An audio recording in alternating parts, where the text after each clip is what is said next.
देने वाला जब भी देता देता छप्पड़ फाड़ के, देने वाला जब भी देता देता छप्पड़ फाड़ के। नमस्कार, आप देख रहे हैं तिवारी भैया, मैं हूँ वेद प्रकाश। देने वाला जब भी देता देता छप्पड़ फाड़ के, मतलब आस फाड़ के देता है। अब वही दे रहा है नवाब मलिक जी को। अभी फिलहाल ईडी के कस्टडी में है। 3 मार्च तक लगातार ईडी के सवालों के जवाब देंगे, लेकिन दूसरे मामले की सुनवाई इंतजार कर रहा है माननीय कोर्ट में, मतलब हाई कोर्ट के जज साहब कथावाला ने ऐसी बातें बोल दी कि कहीं ना कहीं जज साहब को भी लग रहा है कि पहले ये तो काम हो जाने दीजिए, उसके बाद फिर फैसला करेंगे।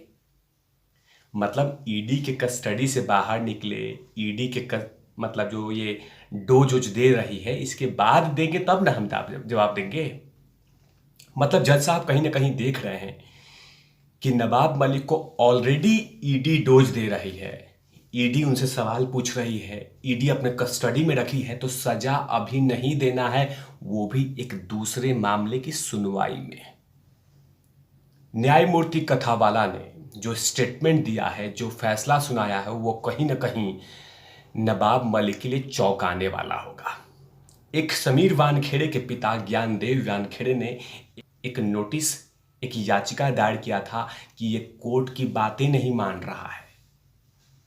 कोर्ट में जबकि ये कहा था नवाब मलिक ने कि हम कोई भी गलत बयान नहीं देंगे, हम समीर वानखेड़े के बारे में कुछ नहीं कहेंगे, उनके पिता के बारे में नहीं कहेंगे, उनके लुगाई के बारे में नहीं कहेंगे, लेकिन उस बात को मानने से ही मना कर दिया। मतलब कोर्ट में कहा कि हम कुछ नहीं कहेंगे, मुंह बंद रखेंगे, लेकिन जैसे कोर्ट से बाहर निकले हैं, किसी न किसी तरीके से फिर से उन पे बोलना शुरू कर दिया। और इसी को लेकर कहीं ना कहीं कोर्ट का अपमान हुआ है। उसी को लेकर समीर वानखेड़े के पिता की उस याचिका पे सुनवाई चल रही थी, तो जज साहब ने कहा कि अभी अगर इनको फैसला वसला दिया जाएगा तो मजा नहीं आएगा, अभी फिलहाल इंतजार कीजिए, थोड़ा दिन रुक जाइए, अभी फिलहाल देख लीजिए 3 तारीख तक क्या होता है, उसके बाद भी इनको सुनवाई करना है। फिर से अगर हो सकता है कि कोर्ट में दोबारा जाए नवाब मलिक, दोबारा इनकी सुनवाई होता है कस्टडी के बाद, तो क्या पता फिर से ईडी कहे कि हमें और भी कस्टडी बढ़ानी है, क्योंकि सवालों के जवाब नहीं दे रहे हैं। तमाम चीज़ों को देखने के बाद फैसला लेंगे। तो जज साहब ने जो बातें कही है, कहीं ना कहीं नवाब मलिक के हाथ पांव फूल जाएंगे कि अब आपको उस याचिका के बारे में भी, जो आपने कोर्ट का अपमान किया है, उस अपमान का भी सजा आपको भुगतना होगा। इसीलिए जज साहब ने फैसला रोक दिया और टाल दिया 7 मार्च तक, कि 7 मार्च के बाद सुनवाई करेंगे। अभी फिलहाल इंतजार कीजिए, सब लोग लगातार बैठ के देखिए कि आखिरकार ईडी सवाल क्या पूछ रही है, क्योंकि जाहिर सी बात है कि अभी ईडी उन तमाम सवालों के जवाब इनसे ढूंढ रही है और दूसरी सुनवाई चल रही है उस अवमानना का, उस अपमान का, जिसको कोर्ट का अपमान कहा जाता है। कहीं ना कहीं कोर्ट ने हिदायत दिया था नवाब मलिक को कि आप समीर वानखेड़े के पिता के, उनके परिवार के बारे में कुछ नहीं कहेंगे। वहाँ पे साइन इन कर दिया था, बाकायदा बयान भी दिया था कि मैं नहीं करूँगा, लेकिन उस तमाम चीज़ों को तोड़ दिया। और उसी की सुनवाई चल रही थी कोर्ट में कि फैसला इनको दिया जाए, इनको सजा दिया जाए। लेकिन जो कोर्ट ने बातें कही है वो बेहद चौंकाने वाला है और नवाब मलिक के लिए सांसें फुलाने वाला है। जज साहब कथावाला ने कहा कि वह मलिक वैसे भी सलाखों के पीछे हैं, अगर हम उन्हें आज अदालत की अवमानना के लिए सजा देते हैं तो इसका कोई मतलब नहीं रह जाएगा। थोड़ा इंतजार कीजिए, अभी ऐसे नहीं देते हैं, थोड़ा रुक जाते हैं, रुकते हैं, इंतजार करते हैं, बाद में देंगे। इसीलिए 7 मार्च तक इस याचिका को टाल दिया, इस फैसला को टाल दिया।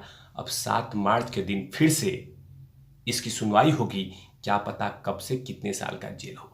इसीलिए मैंने शुरुआत में ही कहा था कि देने वाला देता देता छप्पड़ फाड़ के। समीर वानखेड़े के पिताजी ज्ञानदेव वानखेड़े जी, थोड़ा सा इंतजार कर लीजिए, अभी तो ईडी के सवालों का जवाब दें, अभी ईडी के चंगुल से निकलेंगे तब न वहां तक पहुंचेंगे। अभी तो ईडी ने जो सवाल रखे हैं उसका जवाब नवाब मलिक के पास नहीं है। और जो जो आरोप ईडी के पास है वो लंबे अरसे तक जेल में रहेंगे, क्योंकि देशद्रोहियों के साथ मिली भगत का लिंक जो ईडी के पास पड़ा हुआ है वो बेहद गंभीर है। मतलब कि अनिल देशमुख से भी आगे निकल रहे हैं, क्योंकि जो जो आरोप ईडी ने रखा है इनके ऊपर में, जो जो आरोप दिख रहे हैं वो बेहद ही गंभीर है और लंबे टाइम के लिए ये जेल में चक्की पीसेंगे, क्योंकि अगर ये बातें प्रूफ होती है।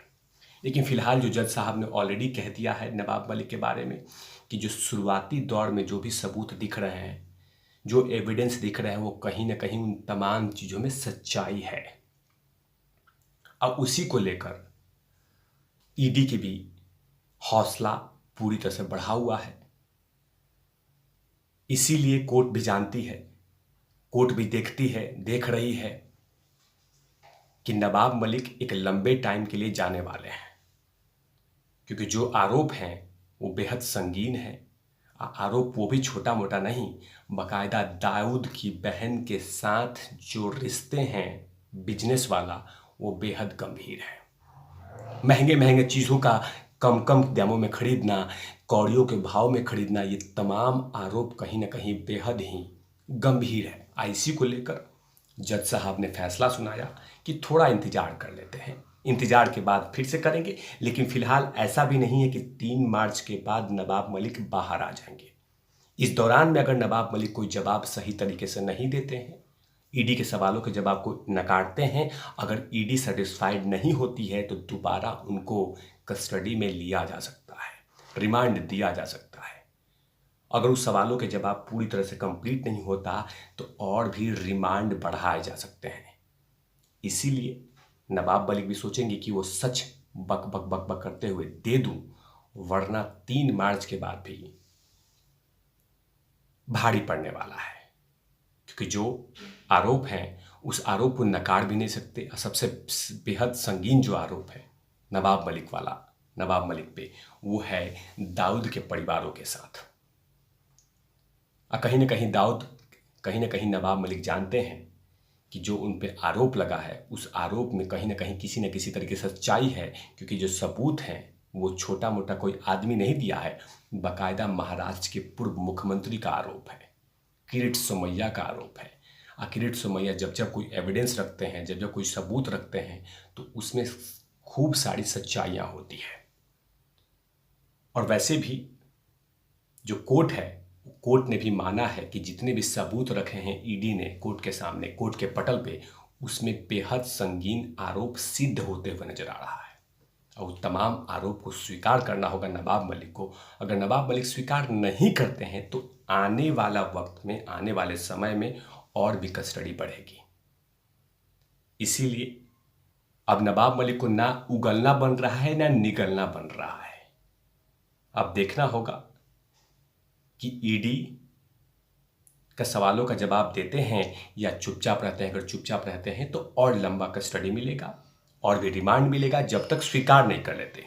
और ईडी अपने चंगुल से छोड़ने वाली नहीं है, क्योंकि मैंने बार बार कहा है कि जो ईडी के हत्थे चढ़ गया वो चढ़ गया। तो देखते हैं कि 3 मार्च के दिन क्या होता है, क्योंकि 2 सुनवाई बहुत ही बेहद ही इंपॉर्टेंट है, बहुत महत्वपूर्ण है। 3 मार्च का, उसके बाद 7 मार्च का।